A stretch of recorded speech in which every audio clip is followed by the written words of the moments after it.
Who exactly are you, Robert? Please, be honest with me. Emily asked me with a serious look, watching me as I smoothly served our foreign customers. I realized I couldn't hide the truth from her any longer. My name is Robert. I'm a man in my late 50s. I work as a server at a cafe near a tourist spot. The cafe is popular with locals for its classic sweets like cakes and cookies, paired with a wide variety of authentic coffee. However, the tasks I'm given are always simple ones. That's because the manager, Aiden, thinks I'm incompetent and only assigns me menial jobs. So, I spend my time disposing of old files or cleaning outside the shop, feeling like a student part-timer. In fact, these days even students don't do such simple tasks. Other staff, after just 6 months, are trusted with ordering supplies or doing simple cooking in the kitchen. But Aiden treats me like a chore boy, giving me only boring tasks. Hey, there are leaves piling up outside the shop. Go clean them up right away. Got it. Don't dawdle. Get it done efficiently. Though, you might struggle with that. After all, you're so useless that you can't do better than being a cafe worker in your late 50s. Whenever Aiden sees me, he picks a fight. And he orders me to do things that don't require immediate attention. Since these tasks are quickly done, I often find myself bored. I work at a cafe, so I wanted to do more fulfilling and enjoyable tasks.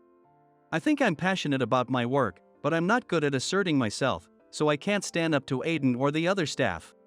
There's a reason why I became so timid. When I was in elementary school, a foreign family lives nearby. I used to play with their younger child, but while the parents spoke broken English, the child spoke none. Instead, he talked to me in French. Wanting to communicate with my little friend, I worked hard to learn French. Though they moved away before I started middle school, the fond memories stayed with me. In middle school, I began learning French formally. Remembering my childhood, I tried hard to pronounce French correctly. The other kids were all just reading aloud with sloppy pronunciation. So it probably annoyed my classmates that I was trying to get closer to the real pronunciation, making me seem strange. For 3 years, I endured being teased for my weird French.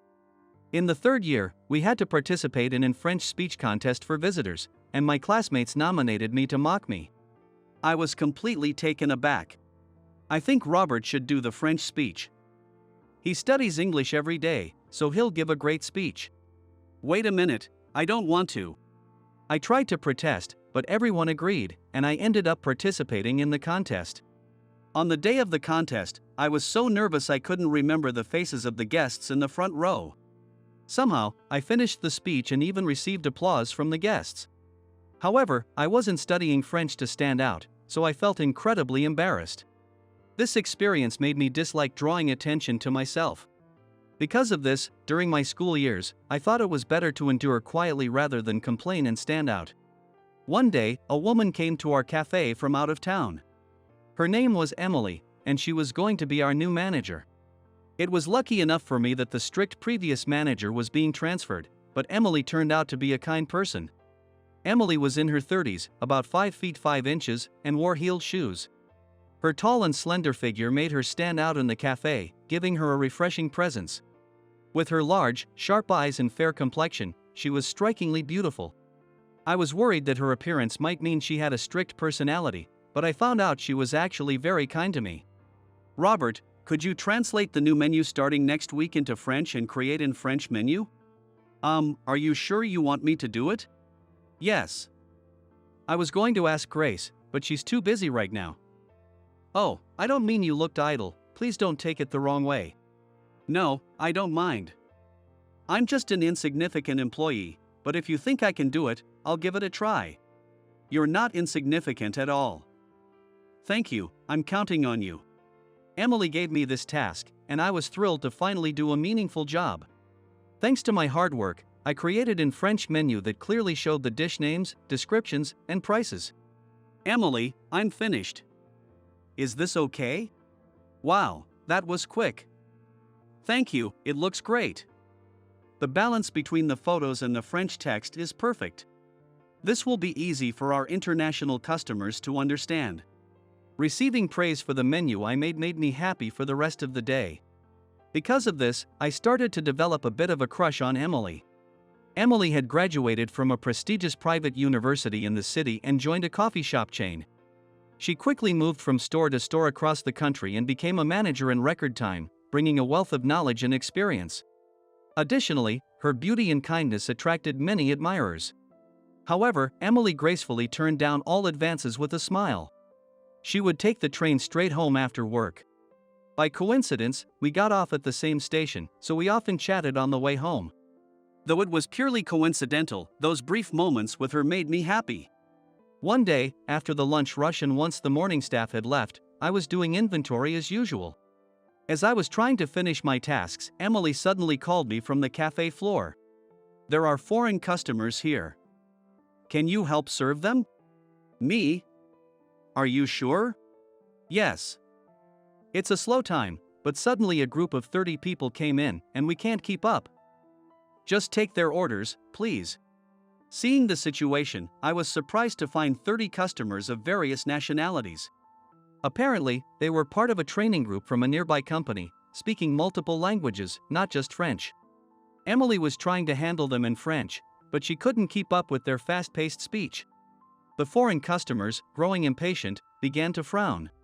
Some shrugged in exasperation and started wandering around the shop. Since it's a cafe, the interior is decorated with traditional toys from around the country and replicas of famous paintings. Thinking they were for sale, the customers would pick them up or start playing with them on their own.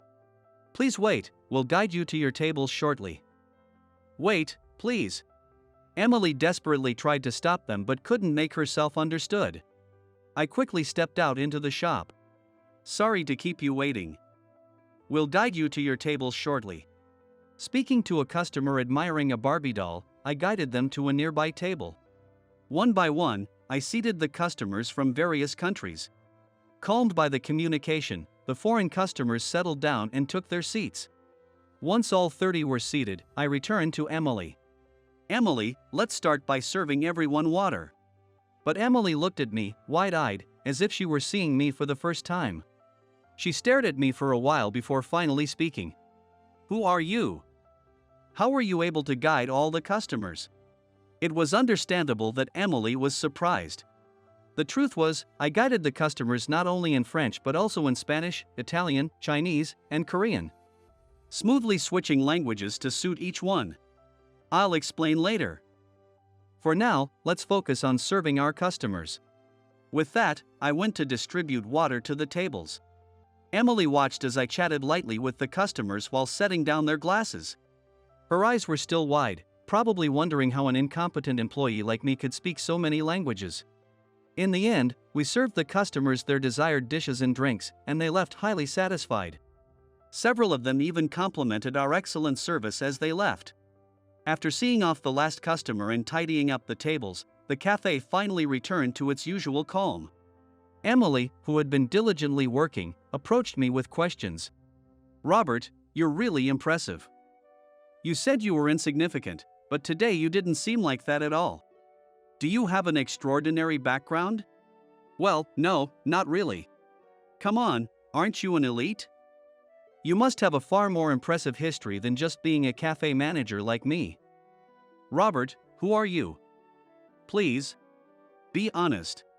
Emily asked me seriously. I realized I couldn't keep anything from her any longer. "I studied foreign languages in college, actually."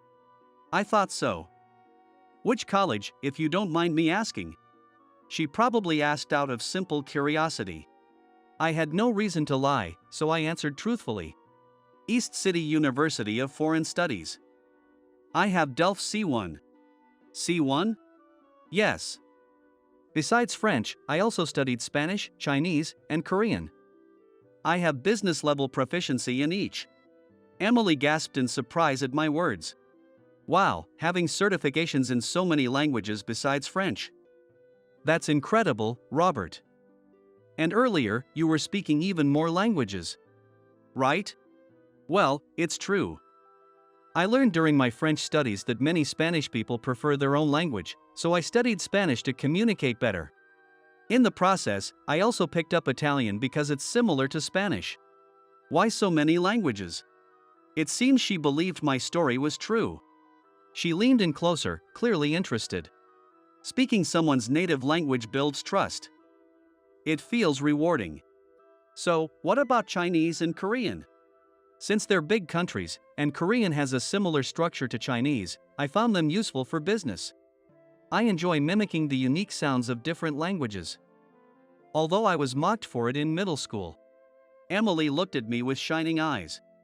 Amazing, Robert. Why did you ever call yourself insignificant? I'm not that great. After learning various languages in college, I studied abroad and eventually found a job. You've worked hard for many years, Emily, which is far more commendable. But I don't have special skills like you. Did you use your language skills in your job after studying abroad? Yes. I worked as a multilingual interpreter. It was nerve-wracking because any mistake could result in millions in losses. Emily's eyes sparkled as she listened. Then she smiled warmly. Thank you for helping earlier. I was panicking with all those different languages at once. It was nothing. I couldn't take pride in my language skills for a reason. As I mentioned, interpreting is very stressful. If the meaning of words is misunderstood, there's a risk of damaging the relationship with the other company. That's why I continued studying every day even after I started working, leading a tense life. My job became all-consuming, and I neglected my ailing mother, who lived with me. My mother, who had always been frail, apparently hesitated to tell me when she felt unwell. I received a call from the States informing me that she had passed away while I was on a business trip abroad. I couldn't forgive myself for not noticing her condition. After my mother passed away, I quit my job and moved to a place where no one knew me. I wanted to work quietly for myself, which led me to this cafe in the countryside. Initially, I hated the foreign languages that led to losing my mother and didn't want to speak them anymore. But today, seeing Emily in trouble, I couldn't help but step in. Emily listened attentively without interrupting. I wanted to help because you've always been kind to me, Emily. After hearing my long story, Emily had tears in her eyes. Oh, this person is crying for me. Thinking that, I felt a warm surge in my chest, grateful for Emily's kindness. Robert, you're such a kind person. You're too kind, which is why you blamed yourself and quit your job as an interpreter. But you don't have to give up your love for foreign languages because of your regrets. That love is a precious part of you. Emily. Her kind words and genuine compassion moved me deeply. I wanted to repay her kindness someday. Unexpectedly, that chance came soon. The next morning, we received a phone call. The company that organized the group tour from the previous day was so impressed with my service that they wanted to include our cafe in their future tours. We also received offers from nearby tourist facilities to collaborate, and our cafe began working with travel agencies. We did it. It's all thanks to you, Robert. It's not just my efforts. It's because the entire cafe staff provides heartfelt service that the customers were so pleased. With regular tour groups from overseas, we became very busy. Our cafe gained a reputation as a hidden gem in the States, attracting many individual inquiries as well. We'll need to hire more staff with all these customers. Headquarters has decided to expand the number of locations. It's really thanks to you, Robert. We couldn't keep up with just me handling translations, so we hired staff proficient in various languages. This increased our customer base, boosting the entire cafe chain's performance, and there were plans to open a branch overseas next year. As a manager of the flagship store with skyrocketing sales, Emily was frequently attending meetings and giving lectures at headquarters.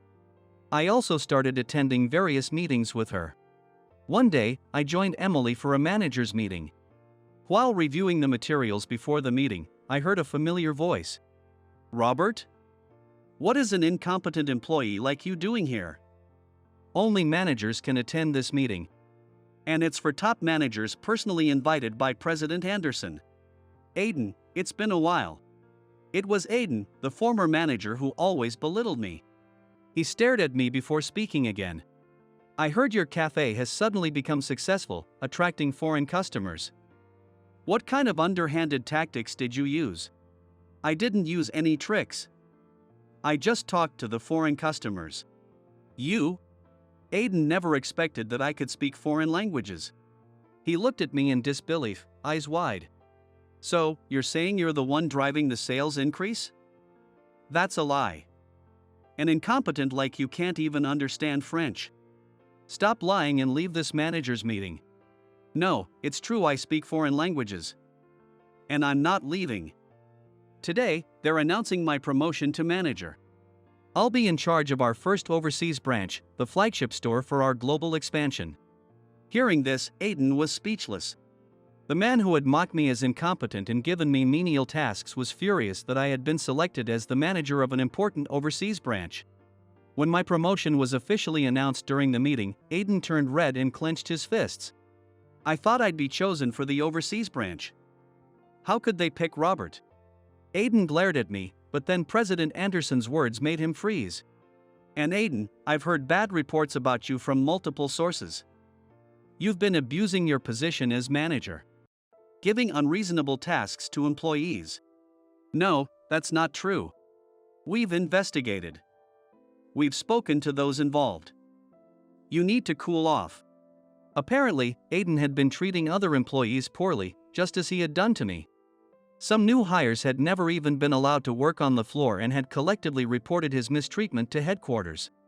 Aiden desperately tried to make excuses, but President Anderson demoted him to a regular employee and imposed a salary reduction for a year, causing Aiden to sink to his knees in despair. Before my transfer overseas, Emily invited me to a bar. It had been a long time since I went out drinking with a woman, and I entered the bar nervously.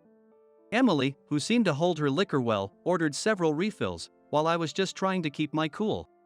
My heart pounding at the thought of drinking with such a wonderful person. Suddenly, Emily placed her hand over mine. I've liked you for a long time, Robert. I'm sorry for saying this so suddenly.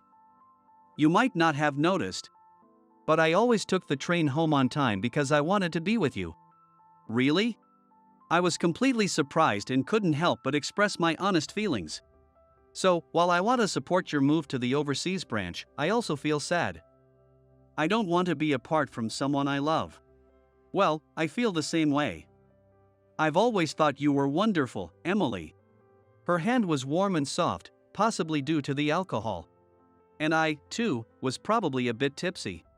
I ended up saying something akin to a proposal. Then, why don't you come with me? What? We were looking for an experienced manager to help run the overseas branch with me. I think we could support each other both at work and in our personal lives. Though I felt embarrassed about proposing without even dating, Emily smiled gently and said, "Yes, I'd be delighted." I was overwhelmed with happiness. We started dating with the intention of getting married. Having worked together for years, we knew each other well. Eventually, we decided to get married before moving overseas. On our wedding day, I was mesmerized by Emily in her wedding dress. When she smiled and said, "I look forward to our life together. I love you," I felt like the happiest man in the world. We have since enjoyed a blissful marriage and are busy managing and running the overseas branch. Meeting Emily was the luckiest event of my life. Without her, I wouldn't be who I am today. We will continue to support and encourage each other, living a fulfilling life together.